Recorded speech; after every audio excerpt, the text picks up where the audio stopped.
2014 नरेंद्र मोदी के पहली बार प्रधानमंत्री बनने का साल, कैलाश सत्यार्थी को नोबेल प्राइज मिलने का साल, मार्स ऑर्बिट मिशन में इंडिया की सक्सेस का साल, सुप्रीम कोर्ट के रिकॉग्निशन पर ट्रांसजेंडर्स के तीसरे जेंडर बनने का साल, इंडिया के पोलियो फ्री होने का साल, एशियन गेम्स में हॉकी में गोल्ड जीतने का साल और भी कई नई बातों का साल। इस साल की यूनिकनेस सिर्फ राजनीति, समाज या खेल के किसी एक कोने तक सीमित नहीं रही। इस साल की खासियत का ये असर मेंस क्रिकेट में भी रहा। पिछले साल 2013 चैंपियंस ट्रॉफी और ऑस्ट्रेलिया के सामने घरेलू सीरीज में धमाकों के बाद इस पूरे साल इंडियन क्रिकेट टीम की गाड़ी अलग रफ्तार से पटरी पर दौड़ी। हालांकि 2014 T20 वर्ल्ड कप के नतीजे को जानने वाले फैंस हो सकता है हमारी इस बात से एग्री न करें, लेकिन जिन फैंस ने इस वर्ल्ड कप के अलावा पिछला T20 वर्ल्ड कप अच्छे से फॉलो किया था वो जानते हैं कि ये सच में खास टूर्नामेंट था। अब इसमें ऐसी खास बात एक इंडियन फैन और क्रिकेट फैन के नाते क्या थी, वही सब आज बताएंगे वर्ल्ड कप इन ग्लांस की इस खास सीरीज में। लेकिन आगे बढ़ने से पहले हम आपसे रिक्वेस्ट करना चाहेंगे कि आप इस सीरीज को ज्यादा से ज्यादा शेयर करें, क्योंकि आज का एपिसोड T20 वर्ल्ड कप इन ग्लांस का 5वां एपिसोड है। इस दौरान हमें आपका बहुत प्यार मिला, लेकिन साथ बहुत कम मिला, इसलिए आप इस वीडियो को ज्यादा से ज्यादा शेयर करें और क्रिक माइंड के इस प्रयास को एक कामयाब सीरीज बनाएं। बाकी हम अपना काम उसी मेहनत से करते रहेंगे जैसे करते आए हैं। तो चलिए इस मेहनत के एक और रिजल्ट को आपके सामने रखते हैं 2014 T20 वर्ल्ड कप इन ग्लांस के इस यादगार एपिसोड में। पुराने वर्ल्ड कप की नई कहानी, नई जमीन, नई बातें। दोस्तों 2007 में जब से T20 वर्ल्ड कप अस्तित्व में आया था तब से इस टूर्नामेंट ने कई उतार चढ़ाव देखे, लेकिन एक खास बात जिसने सबका दिल जीत रखा था वो था इस टूर्नामेंट का T20 वर्ल्ड कप अब तक ICC की पैसा कमाओ या क्रिकेट एक्सपेंशन पॉलिसी का पार्ट नहीं था। तभी तो 12 टीमों का टूर्नामेंट 3 ग्राउंड्स पर 2 हफ्तों में सिंपल से तय फॉर्मेट के साथ निपट जाता था। लेकिन तय बात के अकॉर्डिंग ICC ने 2013 की चैंपियंस ट्रॉफी को इस तरह का लास्ट टूर्नामेंट घोषित किया। तब से T20 वर्ल्ड कप ICC के रडार में आ गया और इस तरह सीधे 2014 वर्ल्ड कप से एक्सपेरिमेंट शुरू हुए। सबसे पहले तो इस वर्ल्ड कप से टीमों का नंबर बढ़ गया। अब T20 वर्ल्ड कप में 12 की जगह 16 टीमें पार्टिसिपेट करती। मेन राउंड के लिए 5-5 के यानी 10 टीमों के 2 ग्रुप बनते, जिनमें टॉप 8 टेस्ट टीमों के साथ 2 क्वालिफायर टीमें होती, जो कि क्वालिफायर राउंड में भिड़ने वाली 8 टीमों में से क्लियर होती। यानी जो पहले क्वालिफायर राउंड मेन टूर्नामेंट से कुछ दिन पहले होता था वो अब T20 वर्ल्ड कप का पार्ट बन गया था, जिसके चलते मैचों का नंबर 35 और टूर्नामेंट का टाइम स्पेन भी बढ़ करके 3 हफ्ते हो गया था। 2014 T20 वर्ल्ड कप की यूनिकनेस में एक पॉइंट ये भी था कि इस साल अंपायर डिसीजन रिव्यू सिस्टम भी गेम का पार्ट था। साथ ही पहला और अभी तक का इकलौता ऐसा ICC टूर्नामेंट है जिसे बांग्लादेश ने अकेले होस्ट किया था। हालांकि इन सब चेंजेस और नए मसलों के बावजूद ग्राउंड्स की संख्या 3 ही थी। अब इसमें बांग्लादेश बोर्ड ने प्लेयर्स की थकान को देखा या उनके पास सोर्सेज जीतने थे, ये तो ऊपर वाला ही जाने, लेकिन सिलहट, ढाका और चटगांव में मौजूद दर्शकों ने उस साल समा तो बांध ही दिया था। क्वालिफायर राउंड के संग सुपर 10 में नए रंग। तो सुपर 10 राउंड या मेन राउंड से पहले इस बार 8 टीमों को 4-4 के 2 ग्रुपों में बांटा गया और यहाँ से टॉप की 2 टीमों को अगले राउंड में जाने की जगह मिलनी थी, क्योंकि ग्रुप ए में बांग्लादेश के साथ साथ अफगानिस्तान, नेपाल और हांगकांग जैसी टीमें थी, जिनमें बांग्लादेश के स्तर के अफगानिस्तान को काउंट करें तो उनके सामने बस यही एक कड़ी चुनौती थी, जिसे पहले ही मैच में बांग्लादेश ने 72 के स्कोर पर आउट कर 9 विकेट रहते जीत करके रौंद दिया। और इसी अंदाज में नेपाल के बाद हांगकांग को भी रगड़ते हुए ग्रुप ए से बांग्लादेश आगे बढ़ गई। लेकिन ग्रुप बी में हुई असली जंग, जहाँ एक तरफ ब्रेंडन टेलर की खराब विकेट कीपिंग के कारण आयरलैंड ने लास्ट बॉल पर बेहद रोमांचक पहला मैच जीत करके जो सिलसिला शुरू किया उसे यूएई के सामने भी जारी रखा, तो दूसरी तरफ जिम्बाब्वे ने यूएई को एक तरफा और नीदरलैंड पर रोमांचक जीते हासिल कर अगले राउंड की दावेदारी पेश की, जबकि नीदरलैंड अभी तक सिर्फ एक ही मैच जीत सकी थी। इस तरह जब 21 मार्च को आयरलैंड और नीदरलैंड के बीच मैच शुरू हुआ तो जिम्बाब्वे से आयरलैंड की टीम बेहतर हालत में थी। बस ये मैच बड़े अंतर से नहीं हारना था और सीधे आगे जाना था। साफ साफ कहें तो आयरलैंड और जिम्बाब्वे में से कौन आगे जाएगा ये डिसाइड होना था। इस सिनेरियो के साथ ही आयरलैंड ने पहली इनिंग में 189 रन बना दिए, तो लगभग तय हो चुका था कि ग्रुप बी से सुपर 10 में आयरिश टीमें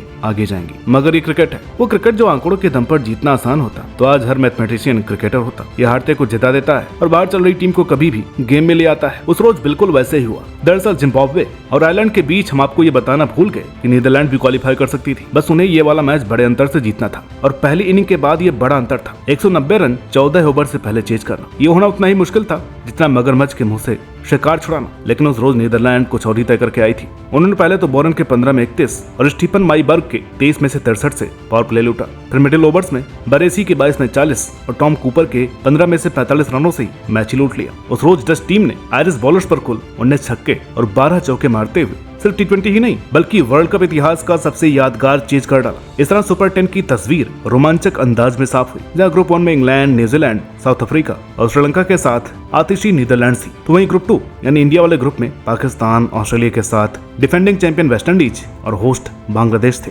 लंका का बवाल तो डच का कमाल। यूं तो 2014 T20 वर्ल्ड कप के स्टैट्स बताएंगे कि नीदरलैंड ग्रुप 1 की सबसे खराब टीम थी, लेकिन सच्चाई ये है कि इन्होंने जो रफ्तार आयरलैंड के सामने क्वालीफायर राउंड से पकड़ी थी वो छोड़ी ही नहीं। इन्होंने पहले तो साउथ अफ्रीका को नाको चने तब चबवाए जब हसन मलिक की 5 विकेट लेकर 19 रन देने वाले शानदार बॉलिंग पर अफ्रीकी टीम को 145 पर रोका और जवाब में माइबर्ग ने 28 में 51 रन ठोक डाले। अफ्रीका बुरी तरह पिछड़ रहा था, तब इमरान ताहिर ने 4 विकेट लेकर के लाज बचा ली, वरना उस रोज अफ्रीका 6 रन से मैच जीतने की जगह 6 विकेट से मैच हार जाती। सेम इसी तरह का खेल डच स्क्वाड में कीवी टीम के आगे भी दिखाया। पहले तो 151 रन बनाए और उसे चेज करने के लिए न्यूजीलैंड के पसीने छुड़ा दिए। जैसे तैसे कीवी टीम ने मैकुलम के 65 की मदद से 19वें ओवर में टारगेट हासिल किया और नीदरलैंड्स फिर एक बार अपने शिकार से चूक गई, लेकिन अपने आखिरी दांव में डच टीम नहीं चुकी। उन्होंने बेहद जरूरी मैच में इंग्लिश टीम को 133 के जवाब में 88 पर ऑल आउट कर इतिहास रचा और 2014 का वर्ल्ड कप अपनी यादगार जीत के साथ खत्म किया। इस वर्ल्ड कप में डच टीम किसी डेडिकेशन के साथ खेल रही थी। आप इसका अंदाजा ऐसे लगाइए कि इस टीम के धाकड़ ओपनर स्टीफन माइबर्ग, जिनका नाम याद रखने को हमने कहा था, उन्होंने अपने पहले बच्चे की डिलीवरी इस टूर्नामेंट के लिए मिस कर दी।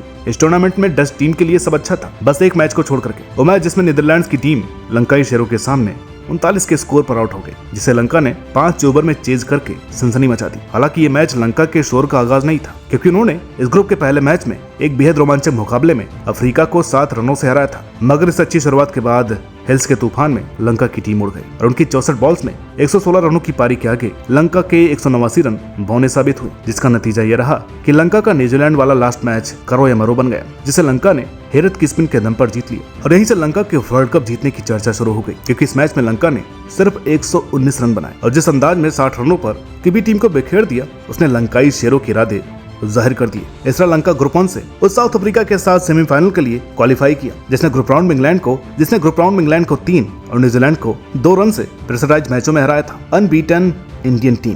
दोस्तों, जहां ग्रुप 1 में नीदरलैंड्स के करिश्माई प्रदर्शन, लंकाई टीम के सनसनीखेज कारनामे और अफ्रीकी टीम के रोमांचक गेम ने समा बांध रखा था, वहीं ग्रुप 2 एकदम ठंडा ठंडा पड़ा था। इंडिया की तरफ से अश्विन, अमित मिश्रा और जडेजा स्पिन से कमाल कर रहे थे, तो बैट से कोहली, रोहित, युवराज कीमती रन बना रहे थे। कुल मिलाकर के सब रंग में थे और खूब कुटाई कर रहे थे। क्या पाकिस्तान, क्या वेस्टइंडीज, क्या ऑस्ट्रेलिया, क्या बांग्लादेश, सबके सब हमारी स्पिन के सामने ढेर हो गए और इंडियन जीते। सब मैच वन साइडेड जीते थे। इंडिया के उलट इस ग्रुप की मिनोज, मगर होस्ट बांग्लादेश एकदम ढीली निकली और सभी मैच एक तरफा ढंग से हारे। बाकी बची 3 टीमों में ऑस्ट्रेलिया की तरफ से सिर्फ मैक्सवेल के अलावा कोई और बैटर चल ही नहीं पाया। हर बार टारगेट के पीछे जाते और मुंह के बल गिर जाते। जबकि पाकिस्तान की तरफ से ऑस्ट्रेलिया के खिलाफ उमर अकमल के 94 रन और बांग्लादेश के सामने अहमद शहजाद के 111 रनों ने समा जरूर बांधा। मगर वेस्टइंडीज के सामने लास्ट मैच में पाकिस्तानी बैटिंग का एकदम से फ्लॉप होना खेल बिगाड़ गया और इस इंडिया के साथ वेस्टइंडीज ने अगले राउंड यानी सेमीफाइनल में प्रवेश किया। ये लंका का वर्ल्ड कप था। तिलक रत्न दलशान, महिला जयवर्धने, कुमार संगकारा,